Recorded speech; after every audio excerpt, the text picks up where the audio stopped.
Hello everyone, আসসালামু আলাইকুম। খুব বেশি ব্যস্ততার মধ্য দিয়ে শুরু করেছি আজকের এই দিনটি। সকাল থেকে দুপুর পর্যন্ত প্রচুর ব্যস্ততা থাকলেও বিকেলটা কিন্তু খুব সুন্দরভাবে উপভোগ করেছি।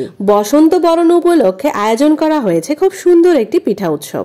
আর এই উপজেলা কর্তৃক আয়োজিত সুন্দর এই পিঠা উৎসবে আমাদের নিজস্ব একটা স্টল ছিল। পুরো স্টলটা আমরা সাজিয়েছি বিভিন্ন আইটেমের পিঠা, মজার মজার সব কেক আর অনেকগুলো আইটেম দিয়ে সাজানো হয়েছিল। স্টলটা যেহেতু আমার বড় বোনের ছিল, তো আপুর হাতের বানানো প্রত্যেকটা আইটেমই খুব মজার হয়। বিশেষ করে এই স্টলে উঠানো হয়েছিল রেড ভেলভেট কেক আর হচ্ছে রসমালাই কেক। এই দুইটা কেকই এত মজার ছিল। ও আচ্ছা, তার সাথে কিন্তু আরো ছিল সুইস রোল ছিল, পাটিসাপটা ছিল, আরো অনেক মজার মজার আইটেম ছিল। স্টলটাকে খুব সুন্দরভাবে গুছিয়ে ছবি তুলবো বা ভিডিও করব সেটা আর হয়ে ওঠেনি। স্টলের শুরু থেকে প্রচুর পরিমাণে ভিড় ছিল। আমার বড় বোন অনেক গুণী একটা মেয়ে, সে অনেক কিছু পারে। আমি কিন্তু আপুর মতো এত কিছু পারি না।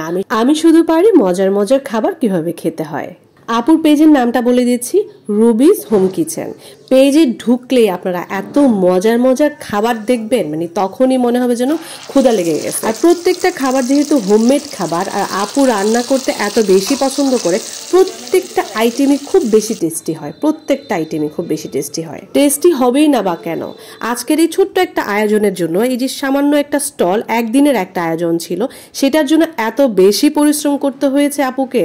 মানে আমি সকাল থেকে ছিলাম তো সাথে, দেখলাম যে প্রচুর পরিমাণে পরিশ্রম, আর এত পরিশ্রম করতে পারে সে। আমি আসলে এত পরিশ্রম করতে পারি না।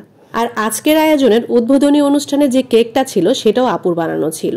স্টলের পাশাপাশি আরো অনেক আয়োজন ছিল, যেমন সমাজের ইয়াং জেনারেশনদের নিয়ে খুব সুন্দর একটা নাটকের আয়োজন করা হয়েছে, আবার হচ্ছে কনসার্টের আয়োজন করা হয়েছে, আবার হচ্ছে যারা উদ্যোক্তা ছিল তাদেরকে হচ্ছে পুরস্কার বিতরণ করা হয়েছে। সবকিছু মিলিয়ে খুব সুন্দর একটা আয়োজন ছিল।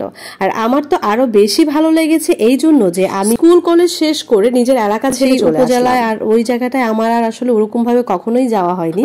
ফ্রেন্ড সার্কেলদের সাথে আড্ডা বা দেখা করা সবকিছু বাহিরেই ছিল। তো উপজেলায় আসলে স্কুল কলেজ থেকে বের হয়ে আসার পর অনেকদিন পর আমি আজকেই গেলাম। তো ভালো লেগেছে, সেই পুরোনো দিনের অনেক স্মৃতি আছে এখানে। তারপরে এই তো সারাদিনের সব আয়োজন শেষ করে অনেক রাত পর্যন্ত ওখানে ছিলাম। কনসার্টের যে গানগুলো ছিল খুব ভালো লেগেছে আমার ওখানে।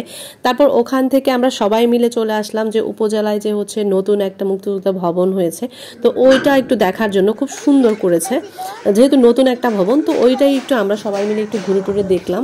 এই কমপ্লেক্সটা অনেক সুন্দরভাবে করেছে। আর আমি যতটুকু জানি এই কমপ্লেক্সটা করার মেইন উদ্দেশ্যই হচ্ছে অসহায় মুক্তিযোদ্ধাদের হেল্প করা। অনেকগুলো দোকান ভাড়া দেওয়ার জন্য স্পেস রেখেছে ওখানে। আবার হচ্ছে একটা বিশাল খালি জায়গা আছে যেখানে হচ্ছে বিভিন্ন ধরনের পার্টি বা যে কোনো প্রোগ্রাম অ্যারেঞ্জ করা যাবে। সেই জায়গাটা, সেই ভেন্যুটা ভাড়া দেওয়া যাবে। তো সবকিছু মিলিয়ে আমার কাছে মনে হয়েছে খুব ভালো একটা উদ্যোগ, এমনকি সুন্দর। এখনো আমাদের দেশে মুক্তিযোদ্ধাদের অনেক অনেক পরিবার খুব অসহায় অবস্থায় আছে, তাদেরকে হেল্প করার জন্যই মূলত মুক্তিযোদ্ধার এই কমপ্লেক্সটা তৈরি করা হয়েছে। যেহেতু প্রোগ্রাম শেষ হতে হতে অনেক রাত হয়ে গিয়েছে, তো আমরা আর বেশিক্ষণ ওখানে লেট করিনি। আমরা জাস্ট ঢুকে সামনের অংশটুকু একটু দেখে ওখান থেকে বের হয়ে আসি। খুব তাড়াহুড়া করছিলাম, কারণ পরদিন সকালে আমরা আবার ঢাকায় ব্যাক করব। তো আমার বাচ্চাকে যেহেতু স্কুলে দিয়েছি, ওর স্কুল আছে, পড়াশোনা আছে, তো এই জন্যই খুব তাড়াহুড়া করে ওখান থেকে বের হয়ে আসি। এই তো এটাই ছিল আমার আজকের সারাদিনের একটা ছোট্ট একটা ব্লগ। আমার ভিডিওগুলো ভালো লাগলে অবশ্যই একটা কমেন্ট করে যাবেন, আর অবশ্যই ফলো বাটনে ক্লিক করে রাখবেন। আজকের মতো এখানেই শেষ করছি। আল্লাহ হাফেজ।